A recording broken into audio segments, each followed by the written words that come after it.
अस्सलाम वालेकुम, मैं हूं मसूद रजा। इलेक्शन कमीशन ऑफ पाकिस्तान की जानिब से निगरां हुकूमत की गैर जानिबदारी पर सवाल उठा दिए गए हैं। इलेक्शन कमीशन की जानिब से निगरां हुकूमत को हिदायत की गई है कि सियासी वाबस्तगियां रखने वाले अफराद को निगरां काबीना का हिस्सा ना बनाया जाए। इलेक्शन कमीशन के स्पेशल सेक्रेटरी जफर इकबाल ने गुज़िश्ता रोज निगरां वजीर आजम के प्रिंसिपल सेक्रेटरी तौकीर हुसैन शाह को लिखे गए खत में कहा है कि काबीना अरकान का तकर्रुर करते वक्त उन अफराद से इज्तनाब किया जाए जिनकी सियासी वाबस्तगियां हों।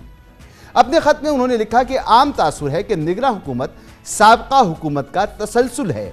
खत में निगरां हुकूमत को याद दिलाया गया कि एक सियासी जमात ने हालिया प्रेस कॉन्फ्रेंस में इस तरफ निशानदेही की और निगरां हुकूमत पर इल्ज़ाम लगाया कि वो साबका हुकूमत की सियासी विरासत को लेकर चल रही है।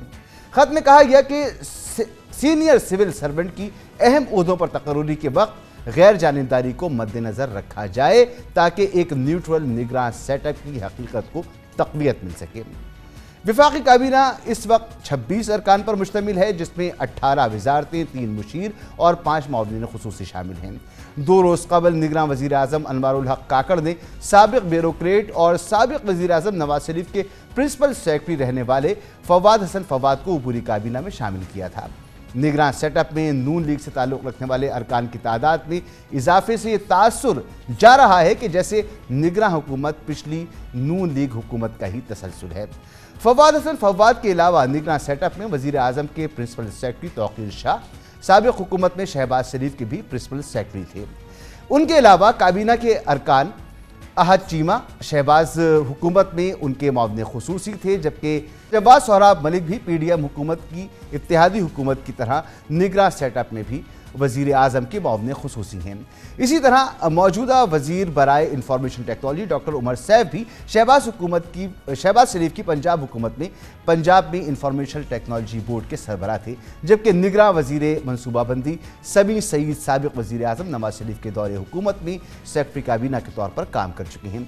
यही वजह है कि चंद माह पहले तक नून लीग की इत्तेहादी पीपल्स पार्टी अब उससे तनकीद का निशाना बना रही है। गुज़िश्ता रोज़ पीपल्स पार्टी पंजाब के रहनुमाओं ने प्रेस कॉन्फ्रेंस में लिविंग प्लेइंग फील्ड न मिलने का शिकवा किया।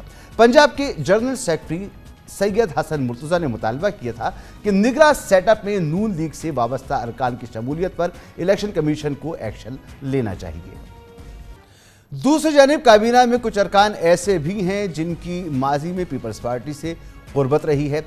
मसलन वज़ीर इत्तलात मुर्तज़ा सोलंकी पीपल्स पार्टी के दौरे हुकूमत में रेडियो पाकिस्तान के डायरेक्टर जनरल रह चुके हैं, जबकि मौजूदा वज़ीर ख़ारजा जलील अब्बास जिलानी 2012 में पीपल्स पार्टी की हुकूमत में सेक्रेटरी ख़ारजा थे। इस तमाम सूरत हाल पर बात करेंगे और बेहतरीन तजज़िया इस पर हासिल करेंगे। अहमद बिलाल महबूब साहब हमारे साथ मौजूद हैं, एग्जीक्यूटिव डायरेक्टर पिल्डाट। बहुत बहुत शुक्रिया सर वक्त देने के लिए। सर, ख़त लिखा है इलेक्शन कमीशन ने निगरान हुकूमत यानी वज़ीर आज़म काकड़ साहब को, निगरान वज़ीर आज़म को, कि इज्तनाब किया जाए ऐसी शख्सियात को काबीना में शामिल करने से जिनका किसी सियासी जमात से कोई ताल्लुक़ बनता हो। लेकिन हम ये देख रहे हैं कि जिन लोगों के नाम अमूमी तौर पर सामने आ रहे हैं, उन्होंने नून लीग से जोड़ा जा रहा है, वो तो तमाम के तमाम ब्यूरोक्रेट्स हैं, सियासतदान नहीं है। ब्यूरोक्रेट्स तो किसी भी हुकूमत में कभी भी कहीं पर भी काम कर सकते हैं, किसी के भी साथ काम कर सकते हैं। कितना वैलिड एतराज़ है ये? बहुत शुक्रिया। मेरे ख्याल में असूली तौर पे तो बात उन्होंने ठीक की है कि किसी भी निगरान हुकूमत की काबीना के अंदर सिर्फ वही लोग होने चाहिए जो न्यूट्रल हों, न्यूट्रल नज़र भी आते हों। लेकिन ये दुरुस्त है कि मेरे ख्याल में उन्होंने जो बात की है ये टू लिटिल टू लेट के मुतरादिफ है। इसलिए टू लिटिल टू लेट कह रहा हूँ कि उन्होंने ये बात ये काबीना के बन जाने के तकरीबन 1 महीने के बाद कही है। अगर ये उसी वक्त 1 हफ्ते 10 दिन में ये सवाल उठाते तो वैलिड था।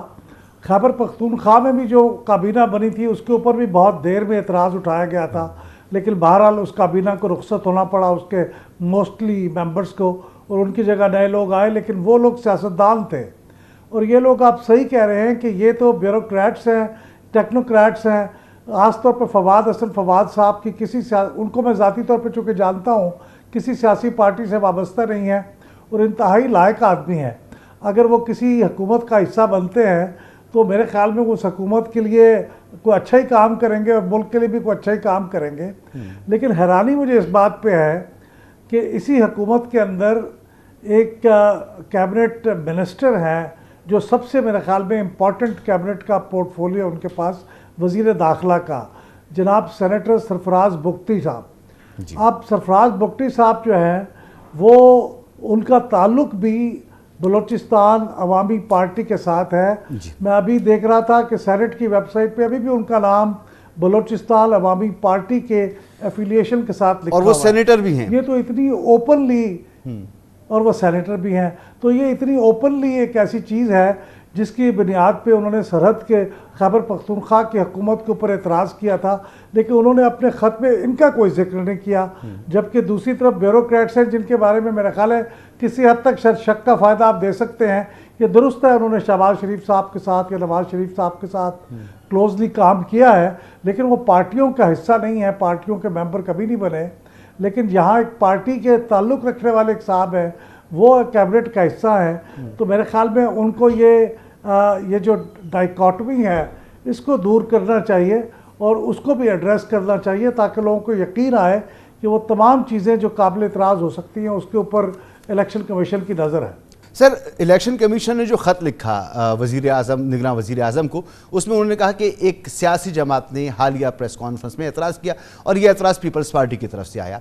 अब हम देख रहे हैं कि वफाकी काबीना हो, सिंध के अंदर हुकूमत में शामिल जो बहुत ऐसी शख्सियात मौजूद हैं जिनका ताल्लुक़ पीपल्स पार्टी से रहा। विफाक में अभी हमने जलील अब्बास जिलानी की बात की, मुर्तज़ा सोलंकी साहब की बात की, तो उनसे वाबस्तगी जिनकी जोड़ी जा सकती है या लोग एतराज़ कर सकते हैं, वो लोग तो काबीना का हिस्सा हैं।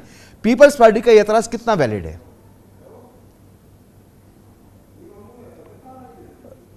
नहीं, पीपल्स पार्टी का जो एतराज़ है वो उन लोगों पे वो ठीक है, एक हद तक वैलिड है कि वो उनके साथ काम करते रहे हैं, लेकिन चूँकि वो सियासी वाबस्तगी नहीं रखते इसलिए उनके ऊपर कोई एतराज़ नहीं बनता। और अगर उनके अपॉइंट हो जाने के बाद कोई ऐसी चीज़ नज़र आई है कि उन्होंने कोई पार्टिजनशिप शो की है, ये इम्पार्शलिटी शो नहीं की, तो फिर उनके ऊपर एतराज़ किया जाना चाहिए।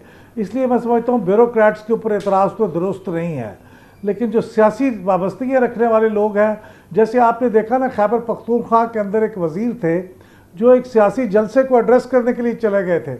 वो सियासी पार्टी का जलसा था, वहाँ उन्होंने एड्रेस भी किया, तो उसके बाद फिर इलेक्शन कमीशन ने एक्शन लिया, तो वो दुरुस्त था। तो इस तरह की अगर कोई हरकत यहाँ पे देखने में आए या इससे कम दर्जे की भी चीज़ हो तो उस पर एतराज़ तो जायज़ है, लेकिन जब तक कि ऐसी कोई सूरत नज़र नहीं आती तो मेरे ख्याल में ये उन्होंने एक एतराज़ तो किया है जो सही है, इस लिहाज से कि उसकी रोशनी में मोहतात हो जाना चाहिए हुकूमत को, और आइंदा अगर कोई इंडक्शन भी करें तो उसके ऊपर भी ख्याल रखें और मौजूदा लोगों के ऊपर भी निगाह रखें कि वो किसी की साइड तो नहीं ले रहे।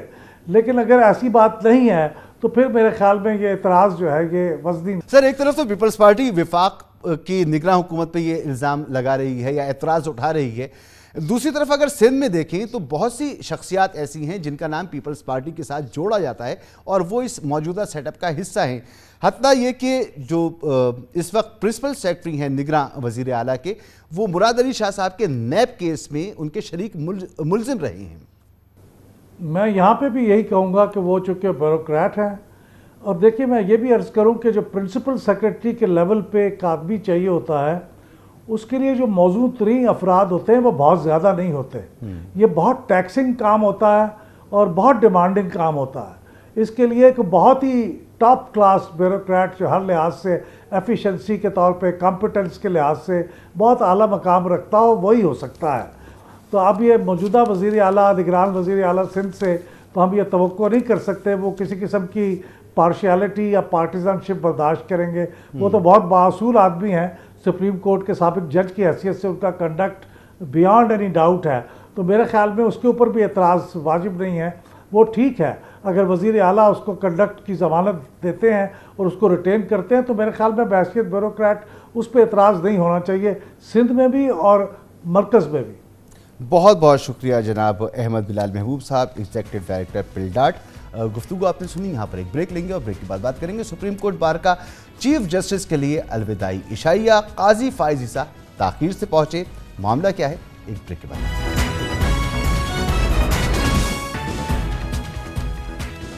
Chief justice of Pakistan justice Umar Raza Bandial 2 रोज बाद अपने ओहदे से सुबुकदोश हो जाएंगे, मगर उनके जाते जाते भी सुप्रीम कोर्ट में तनाज़ात सामने आ रहे हैं। आज पाकिस्तान बार कौंसिल ने चीफ जस्टिस उमर रज़ा बंदियाल के एजाज़ में सुप्रीम कोर्ट के जजेस की तरफ से दिए गए इशाइये का बाइकआउट कर दिया।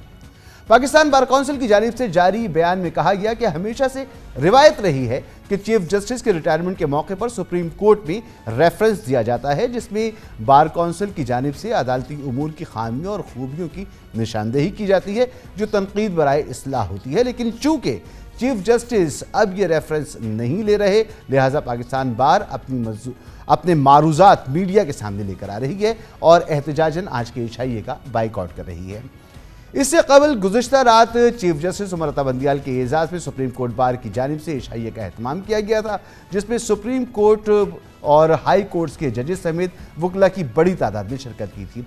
इस इशाइये में chief justice of Pakistan Umar Raza Bandial ने खिताब करते हुए कहा कि आज उनकी अलविदाई तकरीब है और उनका ये कहना था कि अब आप वकला से ऐसा ताल्लुक़ नहीं रहेगा। आप सबका शुक्रगुजार हूँ, आपका शुक्रिया अदा करता हूँ। अपनी तकरीर में chief justice of Pakistan Umar Raza Bandial ने इंतखाबात के हवाले से कहा कि आइन में 90 दिन जब लिखा है तो इस पर तकरार क्यों हो। अरबाब इख्तियार सोचें, अदालतों का वक्त इन मामलात में ज़ाया क्यों हो। हम चाहते ही नहीं कि ये केसेस हमारे पास आएँ। जस्टिस उमर रज़ा बंदियाल ने कहा कि सुप्रीम कोर्ट और हाई कोर्ट्स का काम आइन की पासदारी और इसका तहफ़्फ़ुज़ करना है। आइन हमारे कानून की छतरी है। हमारी एक कोशिश थी कि ज़ेर इल्तिवा केसेस कम करें। हमारी कोशिश से 2000 केसेस की कमी हुई और दिलचस्प बात यह है कि नामजद chief justice supreme court of Pakistan justice जनाब काजी फाइज ईसा साहब तकरीर के आखिर में उस वक्त तशरीफ लाए जब तमाम तकरीरें ख़त्म हो चुकी थी। इस हवाले से जब उनसे सवाल हुआ तो उनका कहना था कि मुनासिब नहीं लगता कि एक तकरीब में सदर सुप्रीम कोर्ट बार की जानिब से ज़ेर इल्तिवा केसेस से मुताल्लिक़ तकरीरें हों और जजेस सामने बैठे हों। परसों chief justice Umar Raza Bandial retire हो जाएंगे, मगर इससे काबिल कभी इम्कान है कि वो नैब केस से मुतालिक फ़ैसला जारी कर देंगे। इस केस से मुतालिक आखिरी समाअत में चीफ जस्टिस ने कहा था कि वो अनकरीब शॉर्ट एंड स्वीट ऑर्डर जारी करेंगे। इस हवाले से हम मज़ीद बात करेंगे। हमारे साथ मौजूद हैं हमारे नुमाइंदा खुसूसी जनाब आमिर सईद अब्बासी साहब। बहुत बहुत शुक्रिया अब्बासी साहब। सबसे पहले तो ये बताएं कि कल क्या फुल कोर्ट रेफरेंस होने जा रहा है जो रिवायत रही है या नहीं, क्योंकि बार काउंसिल की प्रेस रिलीज है तो ऐसा नहीं लग रहा कि इस दफ़ा ये रिवायत दोहराई जाएगी और जाने वाले चीफ जस्टिस जो हैं वो उनके एजाज़ में रेफरेंस होगा। मसूद साहब, हमेशा से रिवायत रही है कि सुप्रीम कोर्ट के जब भी चीफ जस्टिस या इवन दीगर जजेस भी जब रिटायर होते हैं तो उनके एजाज़ में अलविदाई रेफरेंस मुनक्किद किया जाता है। फुल कोर्ट रेफरेंस होता है जिसमें जो पाकिस्तान बार कौंसिल है, सुप्रीम कोर्ट बार एसोसिएशन है और चीफ जस्टिस और जो रिटायर्ड होने वाले जो भी जज होते हैं वो भी खिताब करते हैं। लेकिन हैरान कुन तौर के ऊपर चीफ जस्टिस उमर रज़ा बंदियाल ने अलविदाई फुल कोर्ट रेफरेंस लेने से इनकार कर दिया है और ये तकरीब अब नहीं की जा रही और इसी वजह से पाकिस्तान बार कौंसिल ने अब से कुछ देर पहले ये कहा कि क्योंकि वो अलविदाई full court reference chief justice Umar Raza Bandial के एजाज़ में नहीं किया जा रहा, इसी वजह से अब सुप्रीम कोर्ट में इस वक्त होने वाला जो सुप्रीम कोर्ट की तरफ से जजेस चीफ जस्टिस के एजाज़ में दिया गया जो डिनर था, इशाइया था, उसका बाइकआउट कर दिया है पाकिस्तान बार कौंसिल ने।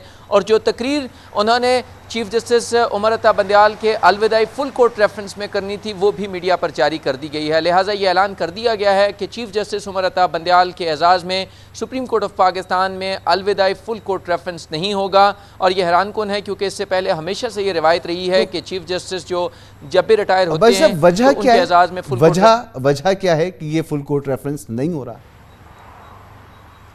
देखिए, जो हमारे ज़राए हैं उन्होंने बताया कि ख़दशा था चीफ जस्टिस उमर रज़ा बंदियाल को कि कुछ तकारीर होंगी और कुछ बयानबाजियाँ होंगी स्पेशली पाकिस्तान बार कौंसिल की तरफ से और शायद कुछ दीगर जजेस की तरफ से भी, और शायद वो तकरीब इतने पुरअमन तरीके से ना हो सके जितनी जो एक्सपेक्ट की जाती है या जो होनी चाहिए सुप्रीम कोर्ट के एहतराम में और जिस तरह उसके एहतराम में तमाम तकरीब होनी चाहिए। चीफ जस्टिस उमर रज़ा बंदियाल को लगता था कि उनकी जो डिपार्चर है वो शायद ख़राब हो जाएगा और यूँ एक नई ब्लेम गेम शुरू हो जाएगी। लेकिन ऐसा हुआ कि पाकिस्तान बार कौंसिल ने उस तकरीर को जारी कर दिया है अब मीडिया पर, और उस तकरीर में संगीन इल्ज़ामात आयद किए गए हैं चीफ जस्टिस उमर अता बंदयाल की परफॉर्मेंस पे, और ये कहा गया है कि उन्होंने जानबूझकर इस अलविदाई जो फुल कोर्ट रेफरेंस है इसका इनेकाद नहीं किया ताकि उनके ऊपर जो कोई तनकीद या उनसे मुतल्लिक जो बयान देना चाहती थी पाकिस्तान बार कौंसिल वो ना दिया जा सके।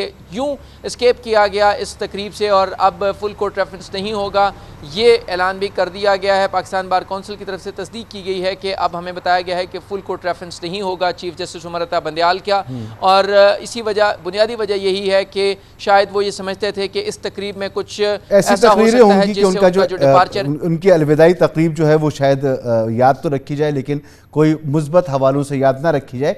सुप्रीम कोर्ट बार का कल इशाइया हुआ और चीफ जस्टिस साहब उसमें मौजूद थे और नामजद चीफ जस्टिस जो हैं वो खासी ताख़ीर से आए और आने के बाद फिर उन्होंने बताया भी कि क्यों ताख़ीर से आए। तो कल का ज़रा अहवाल बताइए, कल क्या हुआ, कैसी तकरीब रही? मसूद साहब, गुज़श्ता रोज़ जो तकरीब थी वो सुप्रीम कोर्ट बार एसोसिएशन की तरफ से थी और उसमें तमाम जो जजेस थे उनको मदऊ किया गया था और ख़ुसूसन जो नामज़द चीफ जस्टिस हैं जस्टिस काजी फायज़ी साहब उनको भी मदऊ किया गया था। लेकिन तमाम तकरीब के दौरान और तकारीर के दौरान उनकी नशिस्त खाली रही और दीगर तमाम जो जजेस थे जिसमें high court, Lahore high court, Islamabad high court और सुप्रीम कोर्ट के दीगर तमाम जजेस भी मौजूद थे, लेकिन जस्टिस काजी फायज़ ईसा नहीं थे। और तकरीब बिल्कुल जब इख्तिताम के करीब थी, जब तमाम तकारीर ख़त्म हो गई तो उसके बाद जस्टिस काजी फायज़ ईसा पहुँचे और वो अपनी नशिस्त पर बैठे और उसके बाद जो डिनर था वो सर्व किया गया। लेकिन उनसे जब सवाल किया गया कि आप इतनी ताख़ीर से क्यों आए हैं तो उन्होंने जो वजह बताई वो ये थी, उन्होंने कहा कि क्योंकि सुप्रीम कोर्ट बार एसोसिएशन की एक आइनी दरख्वास्त इस वक्त सुप्रीम कोर्ट ऑफ पाकिस्तान में ज़ेर समात है और तकारीर में भी बहुत सी ऐसी बातें की गई जो उस मुकदमे में डिस्कस की गई हैं, लिहाजा ये मुनासिब नहीं समझता। चीफ जस्टिस नामज़द चीफ जस्टिस काजी फायज़ ईसा ने कहा कि मुनासिब नहीं समझता था कि जब उस मौजू के ऊपर जो मुकदमा ज़ेर समात है उसके ऊपर तकारीर हों और जजेस या मैं बिलखुसूस उस बेंच में या उस टेबल पे बैठा हूँ जहाँ पर ये तकारीर हो रही हों। लिहाजा उन्होंने कहा कि इसीलिए मैं नहीं शामिल हुआ इन तमाम तकारीर के दौरान, और जैसे ही तकारीर ख़त्म हुई तो वो आए और उन्होंने उसके बाद डिनर वहाँ पर इंजॉय किया और उसके बाद वो रवाना हो गए। लेकिन ये बुनियादी वजह उन्होंने बताई क्योंकि सुप्रीम कोर्ट बार एसोसिएशन में मुल्क में एक साथ 90 रोज़ में इंतखाबात कराने की आइनी दरख्वास्त दायर कर रखी है जो सुप्रीम कोर्ट ऑफ पाकिस्तान में ज़ेर समात है, और जो आने वाले जो चीफ जस्टिस हैं जस्टिस काजी फायज़ ईसा उन्होंने फ़ैसला करना है कि क्या वो आइनी दरख्वास्त ज़ेर समात काबिल समात है या नहीं, उस पर समात हो सकती है या उस पर कोई हुक्म जारी किया जा सकता है नहीं। लिहाजा यही वो बुनियादी वजह थी जिसकी वजह से जस्टिस काजी फायज़ ईसा सुप्रीम कोर्ट बार एसोसिएशन और उन्होंने इसका जिक्र भी किया, शरीक नहीं हुए। बिल्कुल दुरुस्त फरमा रहे हैं आप। ये भी फरमाएं कि अब आखिरी 2 रोज़ बचे chief justice of Pakistan justice Umar Ata Bandial उनकी मुद्दत मुलाज़मत ख़त्म हो जाएगी, वो रिटायर हो जाएंगे।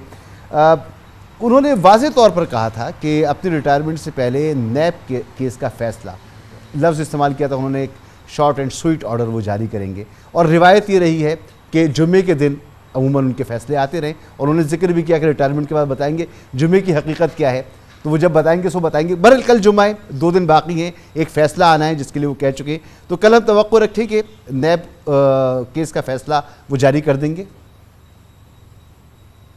मसूद साहब, तमाम जो प्रोसीडिंग्स चलती रही नैब तरमीम केस की, 1 साल से ज़ायद अरसा केस चलता रहा और चीफ जस्टिस ये कोशिश करते रहे और कहते भी रहे कि जल्द दलाइल मुकम्मल किए जाएँ ताकि इस पर फ़ैसला हो, लेकिन मुख्तलिफ़ वजूहात की वजह से ये मुकदमा ताख़ीर का शिकार होता रहा और अब इस पर फ़ैसला महफूज है।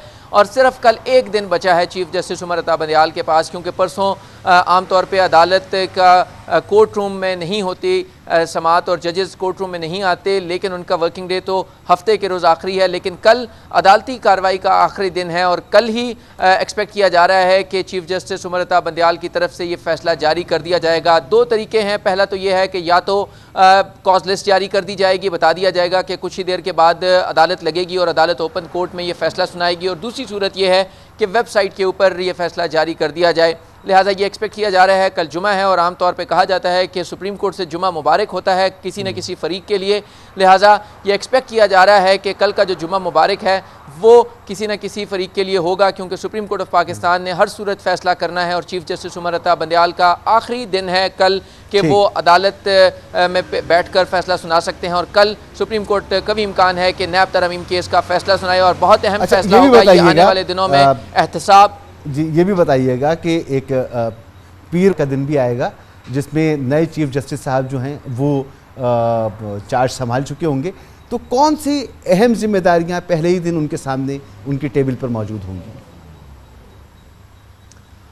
मसूद साहब, बहुत से अहम मुकदमात तो रूटीन में चल रहे हैं। कॉज लिस्ट जारी कर दी जाएगी कल और उसमें तमाम मुकदमात जो फहरिस्त होगी वो जारी कर दी जाएगी। मामूल के मुकदमात होंगे, लेकिन अहम जो मुकदमात हैं जिनके हवाले से बहुत ज़्यादा फ़ैसला करने में उन्हें हिम्मत दिखानी होगी और फ़ैसला करना होगा, वो सबसे पहले 90 रोज़ में इंतखाबात कराने की जो आइनी दरख्वास्तें हैं उसमें 3 मुख्तलिफ दरख्वास्तें थी, जिसमें से एक दरख्वास्त आज तहरीक इंसाफ की वापस कर दी गई है एतराज़ात लगाकर रजिस्ट्रार ऑफिस की तरफ से। दीगर 2 दरख्वास्तें जिसमें एक जमात इस्लामी की दरख्वास्त है और दूसरी सुप्रीम कोर्ट बार एसोसिएशन की है, उन पर फैसला करना है जस्टिस काजी फायज़ा ने कि क्या वो दरख्वास्तें काबिल समात हैं, समात के लिए मुकर्रर हो सकती हैं या नहीं हो सकती, इस पर फैसला करना है। इसके साथ साथ जो दीगर अहम केस हैं वो आने वाले दिनों में सुप्रीम कोर्ट में उनके फैसले होंगे, जिसमें फ़ौजी अदालतों में सिविलियंस के ट्रायल के ख़िलाफ़ आइनी दरख्वास्तें हैं। इसके साथ साथ जो supreme court practice and procedure act है उसके ख़िलाफ़ जो दरख्वास्तें हैं। इसके अलावा जो दीगर पाकिस्तान बार कौंसिल ने अहम मुतालबात सामने रखे हैं नए चीफ जस्टिस के सामने, उसमें ये कहा गया है कि जो जूनियर जजेस को अपॉइंट किया गया, सुप्रीम कोर्ट में एलिवेट किया गया, इस मामले को भी देखा जाए। इसके अलावा मुकदमात की फिक्सेशन, बेंचेस की तश्कील, इसके अलावा मखसूस बेंचेस की तश्कील, ये अहम चैलेंजेस होंगे चीफ जस्टिस नामजद चीफ जस्टिस काजी फायज़ा के सामने। और दीगर भी जो इंतज़ामी सतह के ऊपर भी मसाइल हैं, क्योंकि एक जनरल परसेप्शन है कि सुप्रीम कोर्ट में बड़ा इख्तलाफ है, उस इख्तलाफ को ख़त्म करना एक बड़ा चैलेंज होगा चीफ जस्टिस जो काजी फायज़ा हैं उनके लिए, कि वो कैसे बेंचेस की तश्कील करते हैं और कैसे वो बेंचेस आगे काम करते हैं। एक बड़ा चैलेंज है जस्टिस काजी फायज़ा के लिए, आने वाले दिनों में उन्हें करने होंगे ताकि सुप्रीम कोर्ट ऑफ पाकिस्तान का जो एक यूनाइटेड सुप्रीम कोर्ट का इंप्रेशन है वो बहाल किया जा सके। बहुत बहुत शुक्रिया आपका आमिर सईद अब्बासी साहब हमारे साथ मौजूद, गुफ्तगू आपने सुनी। यहाँ पर लेंगे एक न्यूज़ ब्रेक, जिसके बाद प्रोग्राम जारी रहेगा।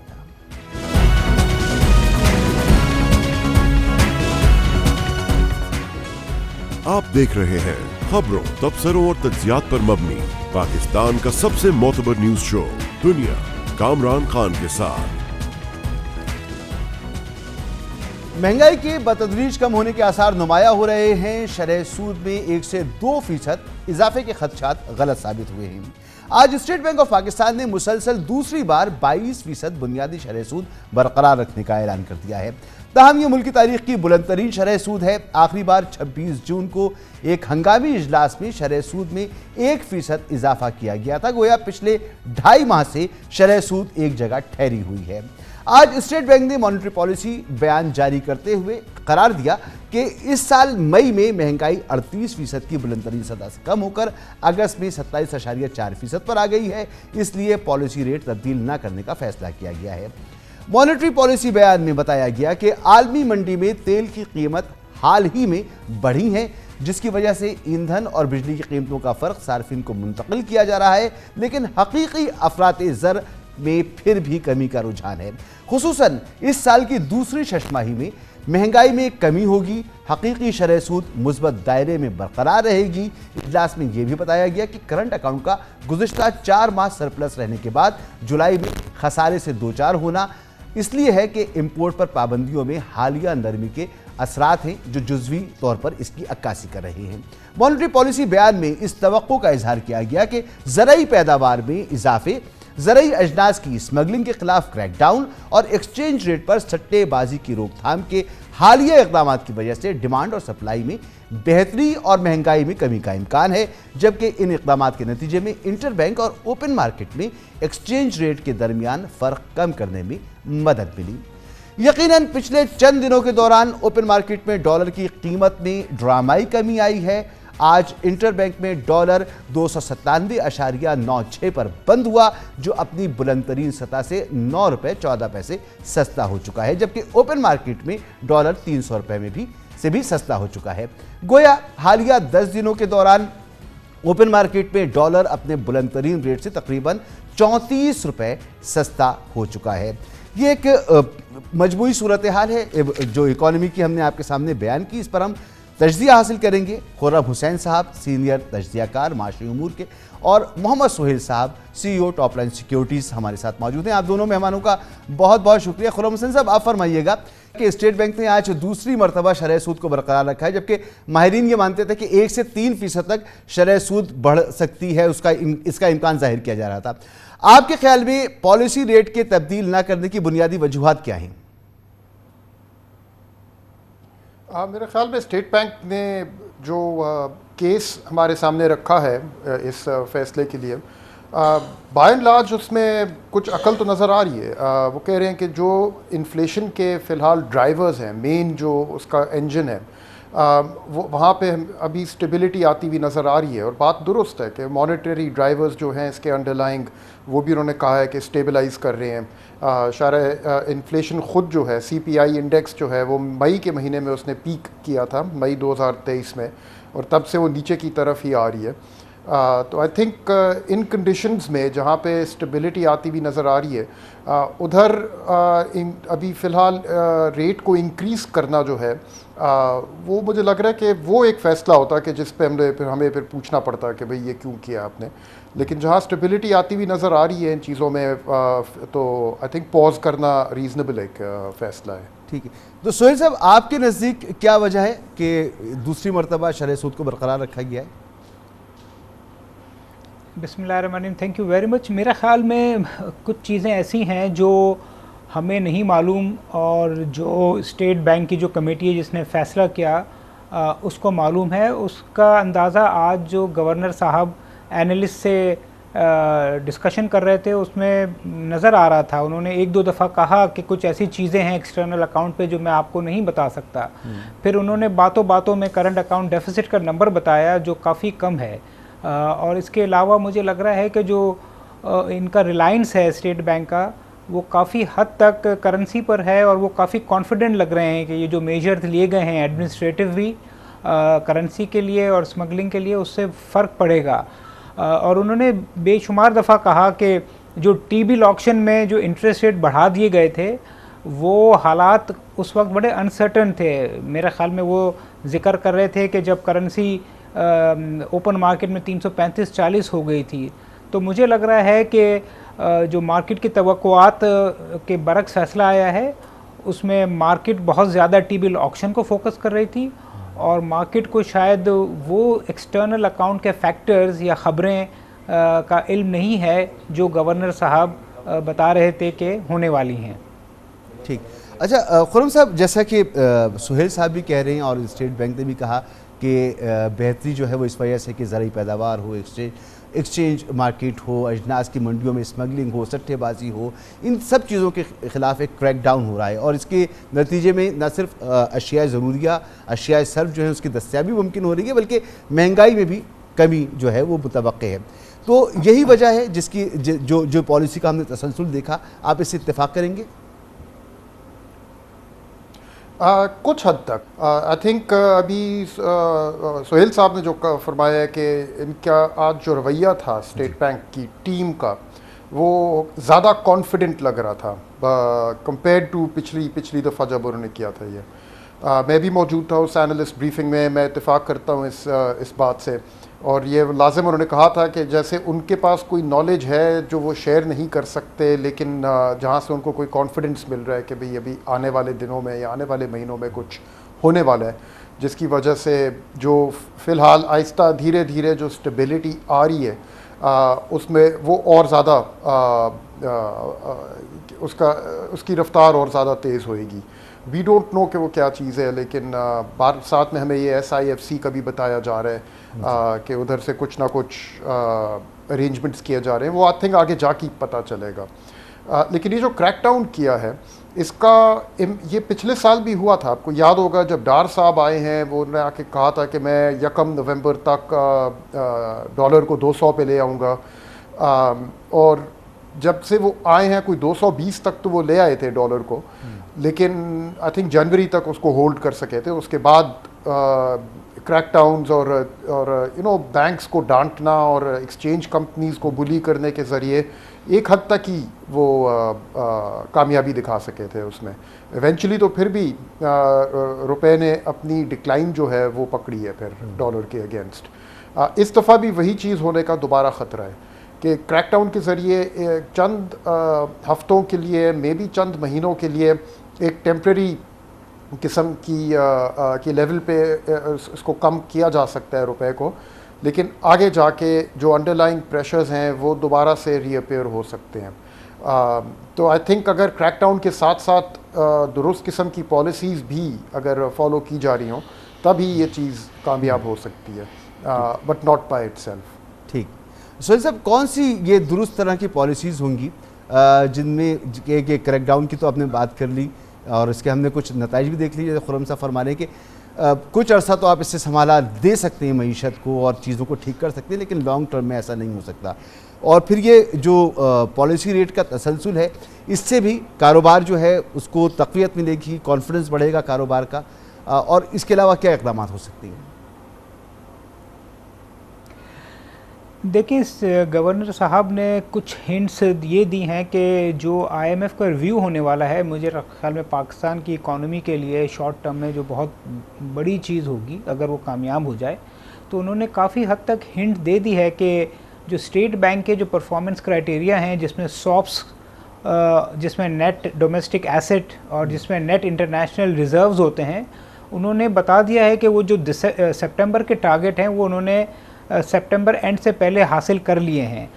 अब इसके अलावा जो टारगेट्स होते हैं वो मिनिस्ट्री ऑफ फाइनेंस से रिलेटेड होते हैं, तो अगर वो भी मिनिस्ट्री उसको पूरा कर लेती है तो ये रिव्यू बज़ाहिर आसान हो जाएगा, तो इससे काफ़ी कॉन्फिडेंस में बेहतरी आएगी। दूसरी जानिब जब आपने कहा policy measures, I think policy measures तो स्टेट बैंक का बहुत बड़ा रोल नहीं है, मगर जो डेवलपमेंट्स हो रही हैं प्राइवेटाइजेशन पे और SIFC पे, मेरे ख़्याल में उसमें थोड़ी सी स्पीड लाने की ज़रूरत है।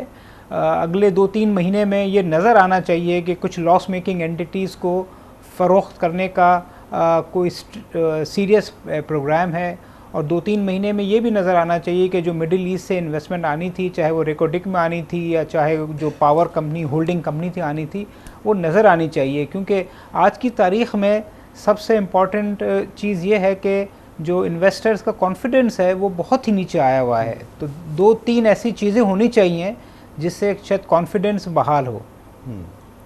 बार बार जिक्र हो रहा है सोहेल साहब, SIFC का जिक्र हो रहा है, स्टेट बैंक को कुछ पता है वो नहीं बता पा रहा।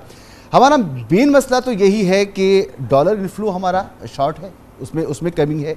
रेमिटेंसेस जो हैं वो पहले महीने में तो कुछ बेहतरी आई, लेकिन फिर भी वो अप टू द मार्क नहीं है, जैसे होने चाहिए थे वैसे नहीं है।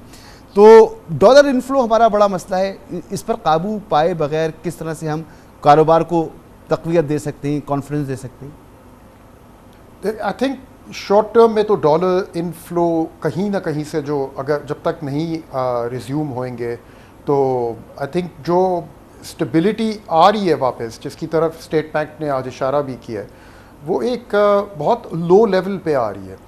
तो उसके ज़रिए चंद महीनों के लिए कुछ हद तक मईशत में भी स्टेबिलिटी तो पैदा हो सकती है, लेकिन आई थिंक जनवरी फरवरी तक आके दोबारा से वीकनेसेस सामने आनी शुरू हो जाएगी। तो आई थिंक काफ़ी अभी बड़ी अर्जेंसी है कि अनकरीब जल्द से जल्द डॉलर्स का जो इनफ्लो है वो बढ़े, और कुछ हद तक तो वो होता हुआ नज़र आएगा मेरे ख़्याल में। ये जो डॉलर की कीमत जो गिर रही है एक्सचेंज मार्केट में और ओपन मार्केट में और इंटरबैंक मार्केट में, क्योंकि इसके ज़रिए फिर जो एक्सपोर्टर्स होते हैं वो भी अपनी नेट ओपन पोजीशंस जल्दी जल्दी क्लोज़ करते हैं, ये समझते हुए कि भाई मज़ीद और वेट किया तो लॉस उनका फिर एक्सचेंज रेट पे ज़्यादा लॉस होगा। पिछले साल तो ऐसे हुआ था, लेकिन वो भी वक्ती होता है, वक्ती किस्म की टेम्प्रेरी एक इनफ्लो शुरू हो जाता है इसकी वजह से। लेकिन आई थिंक दिसंबर जनवरी तक पहुंच के IMF रिव्यू के बाद भी दोबारा वीकनेसेस और प्रेशर्स जो हैं वो पैदा हो सकते हैं इस इकोनॉमी में। सोहेल साहब, अगर जैसे स्टेट बैंक जो है वो पुरुमीद है कि महंगाई में कमी आएगी, लेकिन आलमी सतह पर अगर देखें तो तेल की कीमतें अब $90 फी बैरल की सतह पर पहुंच चुकी हैं। कल निगरान दौरे हुकूमत में तीसरी दफ़ा पेट्रोलियम कीमत बढ़ाने का इम्कान जाहिर किया जा रहा है। अब डॉलर की कीमत इंटरबैंक में बुलंद तरीन सतह से 8.5 रुपये कम हो चुकी है, लेकिन फिर भी डॉलर आज 299 रुपये और इसके महंगाई पर असरात तो आएंगे। और इंटरनेशनल मार्केट में ऑयल की कीमतों का भी हमने जिक्र कर दिया। तो कैसे मुमकिन होगा कि स्टेट बैंक गो के पूरी उम्मीद है, लेकिन ये तमाम मामला भी हमारे सामने हैं। देखिए, स्टेट बैंक ने आज अपनी मीटिंग में कहा है कि जो इन्फ्लेशन है सितंबर का वो उनकी तवक्कुआत से ज़्यादा होगा, मगर वो ये समझ रहे हैं कि अक्टूबर के बाद और बिलखुसूस सेकंड हाफ में, मतलब जनवरी से जून में इन्फ्लेशन में कमी आएगी। तो एक तरफ स्टेट बैंक ये भी एक्सेप्ट कर रहा है कि शॉर्ट टर्म इन्फ्लेशन ज़्यादा है और आगे जाके कम होगा। हमारा भी यही ख्याल है कि महंगाई पिछले दफ़ा 29 के बजाय 29% से तो कम होगी, मगर वो 22 होगी या 23 होगी, 24 होगी, ये क्वेश्चनेबल है। मेरे ख्याल में सबसे इम्पॉर्टेंट जो इंडिकेटर होगा वो करेंसी ही होगा, और अगर ये सेंट्रल बैंक जो लग रहा है काफ़ी कॉन्फिडेंट है, अगर वो करेंसी को स्टेबलाइज कर लेती है तो मेरे ख्याल में फिर उनका जो दावा है महंगाई कम होने का अक्टूबर के बाद, वो शायद सही साबित हो जाए। ठीक, मगर आपने जैसे करेंसी की बात की, तो जैसे खुर्रम साहब वही फरमा रहे थे कि ये क्रैकडाउन हो रहा है, ये एक एक्स्ट्रा ऑर्डिनरी मेजर्स लिए जा रहे हैं जो फॉर द टाइम बीइंग तो हमें सपोर्ट कर सकते हैं, लेकिन लॉन्ग टर्म के लिए तो हमें बाकायदा पॉलिसी चाहिए और कुछ इक़दाम करने की ज़रूरत है।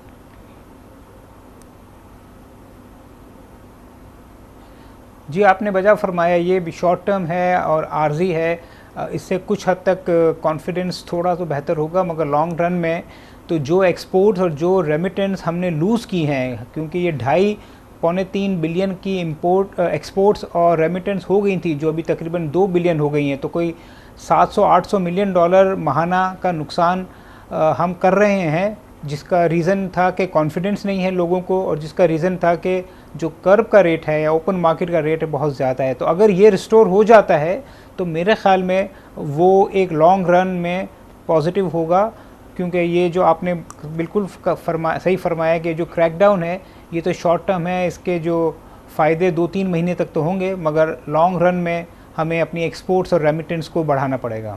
अच्छा खुर्रम साहब, जैसे आप ने जिक्र किया और मैंने फिर सवाल भी किया और बार बार हम इसका जिक्र कर रहे हैं, आपने कहा कि ये शॉर्ट टर्म है, लॉन्ग टर्म नहीं हो सकता, लेकिन फिर भी इसका एक फ़ायदा तो हमें नज़र आ रहा है। डॉलर स्मगलिंग जो है उसको रोका गया है, ज़ख़ीरा अंदोज़ियों के ख़िलाफ़ कार्रवाई की गई है, भरपूर उनके ख़िलाफ़ क्रैकडाउन जारी है। इसी तरह का क्रैकडाउन टैक्स चोरों के ख़िलाफ़ भी होना चाहिए, और न सिर्फ क्रैकडाउन होना चाहिए बल्कि उनको जो लोग आए इस दायरे के अंदर उनको टैक्स नेट में लाया जाए और ये जो नॉन फाइलर वाली चीज़ है इसको ख़त्म कर दिया जाए। आई थिंक नॉन फाइलर वाली चीज़ को तो ख़त्म करना चाहिए। आई थिंक काफ़ी देर इसको खींच लिया है और एक गिमिक सी बन गई है ये। लेकिन टैक्स बेस और टैक्सेस को क्रैकडाउन्स के ज़रिए इंक्रीज़ करना हमने बाजी में ट्राई तो किया है, ये चीज़ें हुई भी हैं पहले। वहाँ भी कुछ हद तक आप मे बी क्रैकडाउन के ज़रिए किस लोगों को मजबूर कर सकते हैं कि वो इनकम टैक्स रिटर्न फाइल कर दें, लेकिन क्या वो वाकई में अपनी डिक्लेरेशंस भी ऑनेस्टली देना शुरू करेंगे या नहीं, उसमें that will remain a question. I think ultimately दोनों एक्सचेंज रेट और टैक्सेस को संभालने के लिए सुपीरियर पॉलिसी मेकिंग की ज़रूरत है। क्रैकडाउन्स और दबाव डालना जो है ये आपको थोड़ी देर के लिए कुछ छोटे मोटे रिजल्ट्स ज़रूर दे सकता है, लेकिन ये कोई पॉलिसी का सब्स्टिट्यूट नहीं बन सकता इस तरह से। आई थिंक जब तक लोगों का ट्रस्ट नहीं पैदा होगा टैक्स अथॉरिटीज़ में, जब तक लोग ये नहीं फील करेंगे कि अपने आप को टैक्स अथॉरिटीज़ के साथ रजिस्टर करने के बाद उनका अपना ही फ़ायदा है, तो आई थिंक तब तक आप जितना मर्ज़ी दबाव डाल लें, जितना मर्ज़ी क्रैकडाउन्स कर लें, 19-20 का उससे फ़र्क पड़ सकता है, but nothing more than that. ठीक, सोहेल साहब, हमारा जो नेक्स्ट रिव्यू है IMF के साथ वो नवंबर में मुतवक्किल है, बल्कि नवंबर में ही होना है। तो इस वक्त तक जो उसके टारगेट्स हैं हुकूमत बड़ी सख्ती से पर अमल दरामद कर रही है। आप क्या देख रहे हैं, वाकई ये अमल दरामद हो रहे हैं और अगला रिव्यू जो होगा उसमें किसी किस्म का रखना नहीं पड़ेगा जैसे माजी में होता रहा, हो जाएगा इन इक़दामात के नतीजे में? देखिए, मेरे ख्याल में ये बहुत ही इम्पोर्टेंट इवेंट होने जा रहा है, क्योंकि केयर टेकर गवर्नमेंट का ये रिव्यू है, केयर टेकर गवर्नमेंट ने ही इसको ओवरसी करना है, क्योंकि चाहे सेकंड रिव्यू हो उस वक्त केयर टेकर गवर्नमेंट हो कि ना हो। मगर आज की स्टेट बैंक गवर्नर साहब की जो डिस्कशन के बाद लग रहा है कि स्टेट बैंक ने तो अपना काम कर दिया है। जो परफॉर्मेंस क्राइटेरिया हैं, इसका मतलब है कि जो सख्त कंडीशंस होती हैं वो स्टेट बैंक ने तो अपनी मीट कर ली हैं सितंबर की। अब ये देखना है कि जो प्राइमरी डेफिसिट है, यानी रेवेन्यू और एक्सपेंडिचर का जो बैलेंस है, वो क्या आईएमएफ के टारगेट के हिसाब से पूरा हो सकता है कि नहीं। मुझे लगता है वो चैलेंजिंग होगा और शायद प्रेशर भी हो हुकूमत पे, केयर टेकर हुकूमत पर भी प्रेशर हो कि रेवेन्यूज़ को बढ़ाए जाएं और एक्सपेंसेस को कम किए जाएं। तो अगर जो प्राइमरी डेफिसिट टारगेट 3 महीने का हुकूमत अचीव कर लेती है तो रिव्यू पास हो जाएगा और अगली ट्रांच भी मिल जाएगी। मगर अगर वो नहीं कर सकती तो हुकूमत को वेवर लेना पड़ेगा और वेवर के लिए पहले टैक्सेशन के मेजर्स लेने पड़ेंगे, इसके बाद जाके आईएमएफ का बोर्ड शायद वेवर दे। जो खुर्रम साहब, आपकी क्या राय है? सो फार सो गुड, यानी इस वक्त हम रास्ते पर भी हैं और टारगेट मीट्स भी कर रहे हैं, तो अभी तक आपको कोई इसमें इबाम है कि अगला रिव्यू जो है उसमें प्रॉब्लम हो सकते हैं या नहीं हो सकते?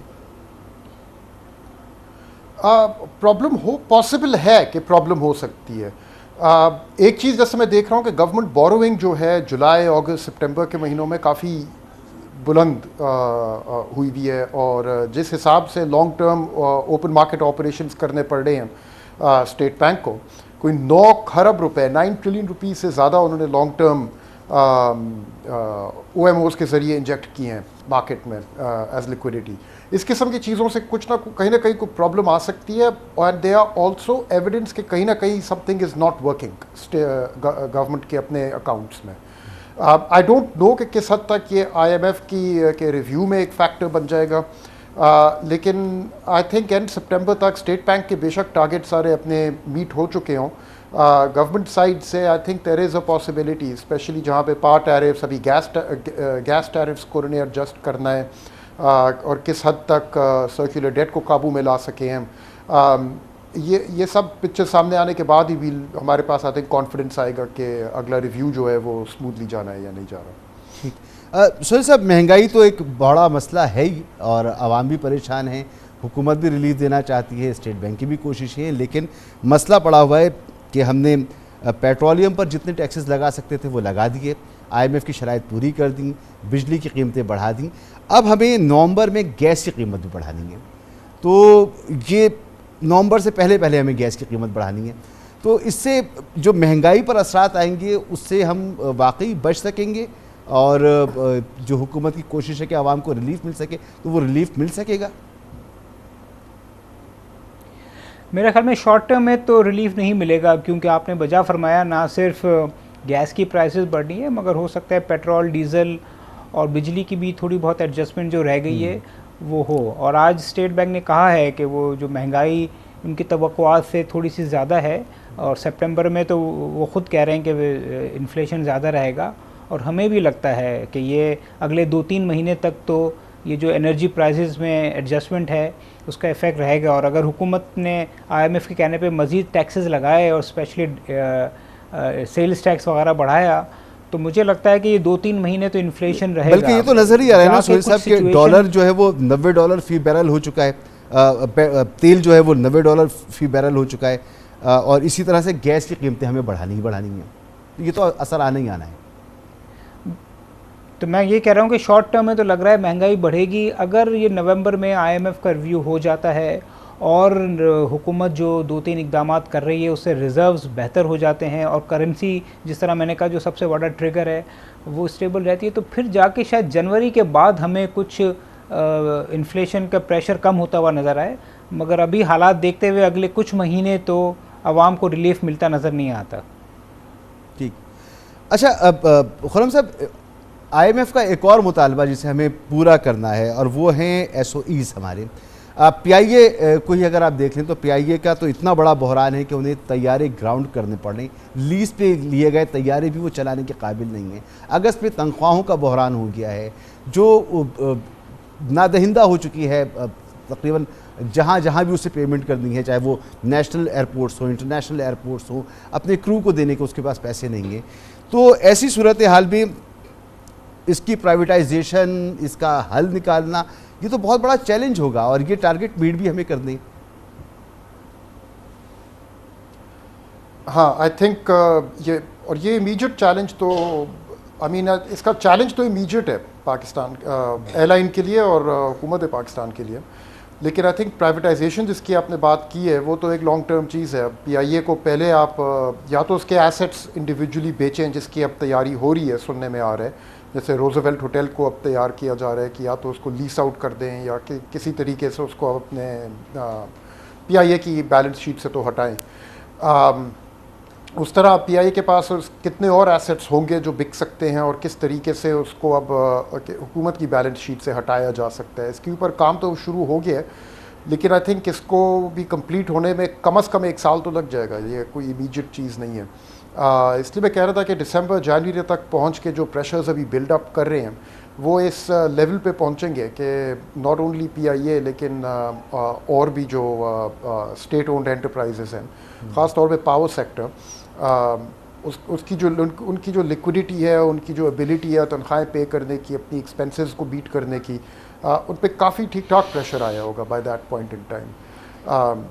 इतने शॉर्ट टर्म में आई डोंट थिंक अभी कोई और प्लान है एज सच इसको मीट करने के लिए, अदर दैन कि रेवेन्यूज़ के ऊपर ज़ोर रखें और इम्पोर्ट्स और ट्रेड डेफिसिट को काबू में रखें टू इंश्योर कि जो भी रिसोर्सेज हैं फेडरल गवर्नमेंट के पास फॉरेन एक्सचेंज की या फिस्कल रिसोर्सेज, वो ज़ाया नहीं हो रही और उनका बहुत ही केयरफुली इस्तेमाल किया जा रहा है।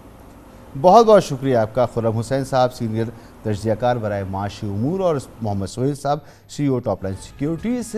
गुफ्तगू आपने सुनी। यहाँ पर एक ब्रेक लेंगे और ब्रेक के बाद बात करेंगे साइफर केस का, जिसमें इमरान खान और शाह महमूद कुरैशी की ज़मानत मुस्तरद हो गई है और ज़मानत मुस्तरद करने के लिए अदालत का कहना है कि रिकॉर्ड ही काफ़ी है, जो तहरीर हुक्म में कहा गया है। एक ब्रेक के बाद इसकी बात की।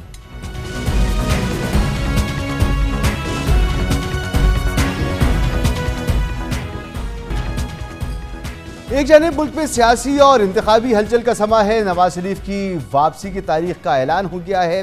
बिलावल भुट्टो मिशन इलेक्शन का आगाज कर चुके हैं, जबकि PTI की लीडरशिप मुकदमात की जकड़ में मजीद जकड़ती जा रही है।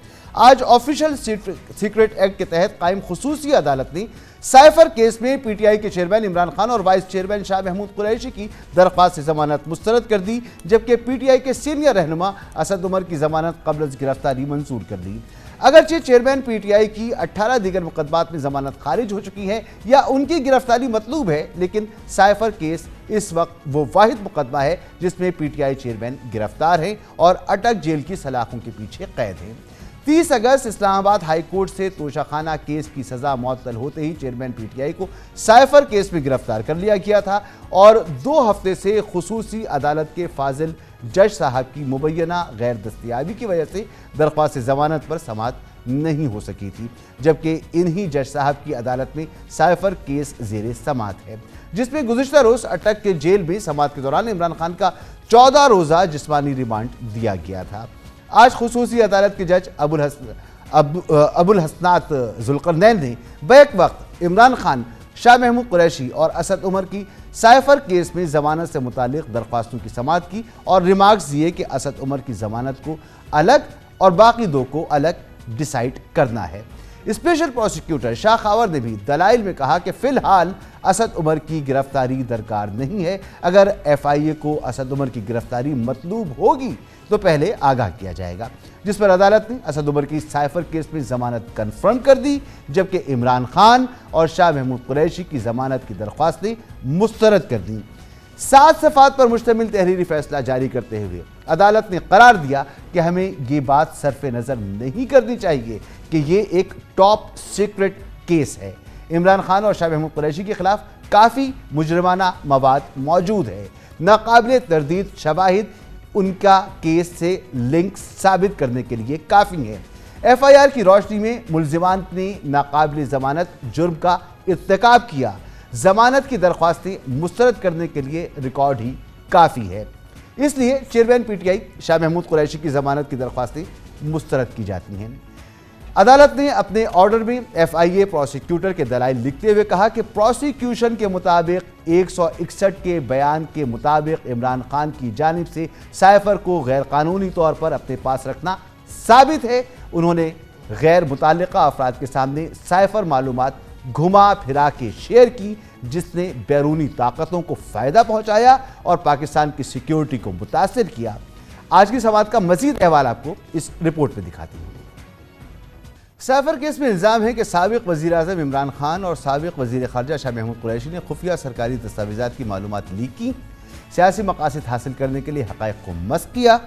इस इक़दाम से बैरूनी क़ुव्वतों को फ़ायदा और रियासत को नुकसान पहुँचा और साइफर की कॉपी भी गायब कर दी गई। इस केस के हवाले से हम बात करेंगे। अब्दुल मोइज़ जाफ़री साहब हमारे साथ मौजूद हैं, माहिर आईन व कानून। बहुत बहुत शुक्रिया मोइज़ जाफ़री साहब। फरमाइएगा कि आज अदालत ने चेयरमैन तहरीक इंसाफ और शाह महमूद कुरैशी उनकी ज़मानत की दरख्वास्त मुस्तरद कर दी और वाज़ेह कहा कि खासा मुजरिमाना मवाद रिकॉर्ड का हिस्सा है, इसलिए ज़मानत मुस्तरद की जाती है। जी बहुत शुक्रिया, आपने मौका दिया। देखिए, मेरे ख्याल से ऐसा नहीं है। मेरे ख्याल से ऑफिशियल सीक्रेट्स एक्ट जो है वो उसकी जो रूह है वो इस मामले के वो इस हवाले से है कि अगर एक रियासत का मुलाजिम जो है वो जानबूझ के या दानिस्ता या गैर दानिस्ता तौर पे रियासत को लेट डाउन करता है, वो उसकी ख़िलाफ़ बगावत में या तो मुलव्वस होता है या वो उसके ख़िलाफ़ जो एजेंट्स और ममालिक हैं उनके साथ मिला हुआ होता है, ये कानून की जो तरीक़त है वो इसलिए नहीं है कि वो रियासत के सरबराह यानी कि वज़ीर आज़म को धर लिया जाए इस बात पे कि उनसे एक पर्चा खो गया। देखिए, यहाँ पे अगर ये इल्ज़ाम होता कि इमरान खान साहब जो हैं वो पूरी दुनिया के किसी और मुल्क के साथ मिलकर बाकायदा तौर पे पाकिस्तान को नुकसान पहुँचाना चाह रहे थे तो वो एक अलग बात होती, लेकिन एक पेपर को ऐसी अहमियत दे देना क्योंकि उसके ऊपर जो बात दर्ज थी वो पाकिस्तान के लिए नुकसानदेह थी, इसका तयन तो वज़ीर आज़म ने करना है कि पाकिस्तान के लिए क्या नुकसानदेह है और क्या पाकिस्तान के मफाद में है। अब ये कह देना कि नहीं वो जो पर्चा था वो आपकी ज़िम्मेदारी थी और वो आपकी अमानत थी, जी बिल्कुल थी, लेकिन इससे आगे जाके ये साबित करना होगा कि उस पर्चे को जानबूझ के गफलत से खान साहब ने घुमाया या फिर उस पर्चे के अंदर वाकई में वो कोडेड था, डीकोडेड नहीं था और लिहाजा खान साहब ने घुमा के उसकी कोड जो है वो जाहिर करके हमारे फॉरेन ऑपरेशंस को दाव पे लगा दिया। अगर ये सारी बातें हैं तो एक अलग बात है। तो ये इतना ओपन एंड शट केस नहीं है जितना बनाया जा रहा है कि आपसे एक पर्चा खो गया लिहाजा आप 2 साल के लिए अब जेल में बैठे। लेकिन जैसा प्रोसिक्यूशन के मुताबिक ये सारी चीज़ें जाफरी साहब एक और चीज़ पूछना चाहूँ कि प्रोसिक्यूशन कह रही है कि जो मालूमात साइफर में मौजूद थी वो इमरान खान साहब ने घुमा फिरा कर पब्लिकली शेयर की, जिससे रियासत की सिक्योरिटी ख़तरे में पड़ी या उसको मुतासिर किया उन्होंने। तो ये तो हमें पता है कि उन्होंने एक पर्चा लहराया भी, आवाम से बताया भी कि इसके अंदर क्या लिखा है और कैसे लिखा हुआ है, और फिर वो मुल्क का नाम लेना नहीं चाहते तो उन्होंने मुल्क का नाम भी ले लिया। तो जो राज की चीज़ें थी वो तो अफशा की उन्होंने। जी देखें, ये 2 अलग बातें हैं। इमरान खान साहब ने सियासत खेली, बहुत बुरी खेली और नुकसान पहुंचाया किसी वजह से, लेकिन ये उनका इख्तियार था as prime minister to reveal this information. Prosecution कोई नहीं होती ये कहने के लिए नहीं हमारे ख्याल में आपने हमारी नाक कटवा दी लिहाजा इसका कोई जुर्म है। जी, उस जुर्म की सज़ा है, वो सज़ा इलेक्शंस और इलेक्टोरेट के जवाबदेही से है, वो सज़ा इनके फैसले से नहीं है कि आपने ये तो बड़ा बुरा कर दिया। रही बात ये कि खान साहब की ये सारी चीज़ें करने से नुकसान पहुंचा, जी ज़रूर पहुंचा, लेकिन ये ऑफिशियल सीक्रेट्स एक्ट के ज़ुमरे में नहीं आती बात। ये चीज़ अगर सीक्रेट है या नहीं है, अगर उसके अंदर कोई डॉक्यूमेंट्री कोड इस्तेमाल की गई है जो पाकिस्तानी रियासत का हॉलमार्क और सिग्नेचर है और उस कोडेड डॉक्यूमेंट को खान साहब ने घुमा दिया तो गफलत है और फिर वो कम से कम वो 2 साल वाली सज़ा के ज़ुमरे में उनको जवाबदेही करनी होगी। लेकिन महज ये कि वो डॉक्यूमेंट की जो डिटेल्स थी उनको रिवील कर दिया, तो ये सीक्रेट है या नहीं है का तयन अगेन मैं पूछूंगा कौन करेगा अगर वज़ीर आज़म खुद नहीं करेगा। ठीक है, वो बदनीयत अगर थे ये करने में तो वो जवाबदेही करें, अवाम को जवाब दें इस बात का कि उन्होंने अपनी सियासत के भीट रियासत की सीक्रेट चढ़ा दी या रियासत की बेइज्जती करवा दी। बहुत बहुत शुक्रिया अब्दुल मोइज़ जाफ़री साहब, माहिर आईन व कानून। गुफ्तगू आपने सुनी। एक ब्रेक लेंगे और ब्रेक के बाद बात करेंगे। पाकिस्तान पीपल्स पार्टी की CEC का इजलास हुआ, लेकिन एक दिन का नहीं, ये 2 दिन का इजलास होगा, कल भी जारी रहेगा। लगता यह है कि बिलावल भुट्टो जरदारी और आसिफ अली जरदारी के दरमियान जो इलेक्शन के हवाले से एक मुतज़ाद बयानात हमारे सामने आए थे, उसका डेडलॉक अभी बरकरार है। बात करते हैं ब्रेक के बाद।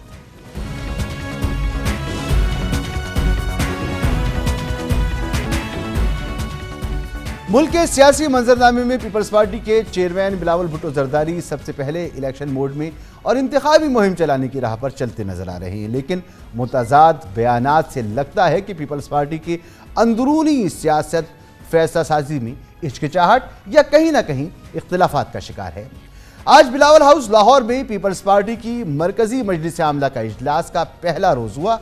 ये पहला दौर था, पहला रोज था, जिसकी सरबराही मुश्तरका तौर पर बिलावल भुट्टो और आसिफ अली जरदारी ने की और बज़ाहिर ऐसा लगता है कि 90 दिन में इलेक्शन के इनेकाद के मुतालबे पर बिलावल और जरदारी साहब के मुतजाद बयानिए पर कोई बीच की राह नहीं निकाली जा सकी।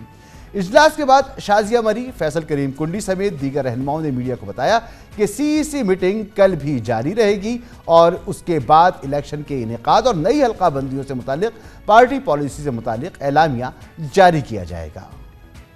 रहे कि इलेक्शन कमीशन से मुलाकात से पहले पीपल्स पार्टी की सेंट्रल एग्जीक्यूटिव कमेटी में इंकिशाफ सामने आया था कि शहबाज हुकूमत ने मुश्तरका मफादात कौंसिल में 90 रोज में इंतखाबात की यकीन दहानी कराई थी, इसलिए पीपल्स पार्टी ने नई मरदमशुमारी की तौसीक की हिमायत की थी। फिर 29 अगस्त को पीपल्स पार्टी ने इंतखाबी तारीख में से मुतालिक इलेक्शन कमीशन को अपना मौक़िफ़ पेश किया था, लेकिन कमीशन ने 90 रोज में इलेक्शन की तारीख का फैसला करने के बजाय नई हल्काबंदियों की मुकर्ररा डेडलाइन 15 रोज की इसमें कमी कर दी थी, जिस पर पीपल्स पार्टी ने 90 रोज में इंतखाबात कराने के लिए सियासी मुहिम चलाने और नई हल्काबंदियों के नतीजे में इलेक्शन में मुमकिना ताखीर के खिलाफ सुप्रीम कोर्ट जाने का फैसला किया।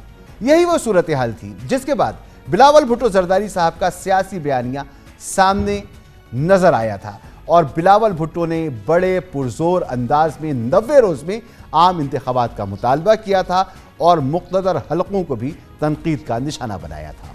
बिलावल भुट्टो के इस मौक़िफ़ के 24 घंटे के अंदर ही पीपल्स पार्टी के मीडिया सेल ने आसिफ जरदारी का बयान जारी किया था, जिसमें उन्होंने नई मरदमशुमारी की मंजूरी के बाद नई हल्काबंदियों की हिमायत की थी। उनका कहना था कि इलेक्शन कमीशन आइन के मुताबिक इलेक्शन करवाए। आसिफ जरदारी ने कहा कि उन्हें चीफ इलेक्शन कमिश्नर और तमाम मेंबरान पर पूरा एतमाद है। निगरां हुकूमत SIFC के मंसूबों को जल्द अज जल्द मुकम्मल करके मुल्क को तरक्की की राह पर डाले। जरदारी साहब ने यह भी कहा कि मुल्क इस वक्त एक माशी बहरान से गुजर रहा है, जिसके लिए हम सबको सियासत के बजाय मईशत की फिक्र पहले करनी चाहिए, क्योंकि मुल्क है तो हम सब हैं। आसिफ जरदारी के इस बयान पर जब अगले रोज बिलावल भुट्टो से पूछा गया तो उन्होंने कहा कि मैं घर के मामलात में जरदारी साहब की हिदायत का पाबंद हूं, लेकिन जहां तक सियासी बातें हैं तो मैं आइन, अपने कारकुनों और पार्टी की सेंट्रल एग्जीक्यूटिव कमेटी के फैसलों का पाबंद हूं। दिलचस्प बात यह है कि 2 हफ्ते तक पीपल्स पार्टी की सेंट्रल एग्जीक्यूटिव कमेटी का तो इजलास हो ही नहीं सका और आज इजलास के पहले रोज किसी इत्तफाक राय या इख्तलाफ के हवाले से कोई खबर सामने नहीं आई। दिलचस्प बात यह है कि पीपल्स पार्टी की जानिब से बिलावल भुट्टो और आसिफ जरदारी के मुतजाद मौक़िफ़ में किसी एक की फ़ौक़ियत का तासुर भी आज सामने नहीं आया, जिसके बाद पार्टी में अंदरूनी दरारों की तजज़ियों के साथ इन तबसरों में भी वज़न आ रहा है कि जरदारी साहब मुक़्तदर हलकों को खुश रखना चाहते हैं, जबकि बिलावल भुट्टो अवामी हमदर्दी, पीपल्स पार्टी के वोट बैंक और जमहूरी इक़्तिदार की पासदारी का तासुर देने के लिए 90 दिन में इलेक्शन के ख्वाह हैं। यहाँ इसी के साथ प्रोग्राम का वक्त ख़त्म होता है। इजाज़त चाहेंगे। अल्लाह हाफ़िज़।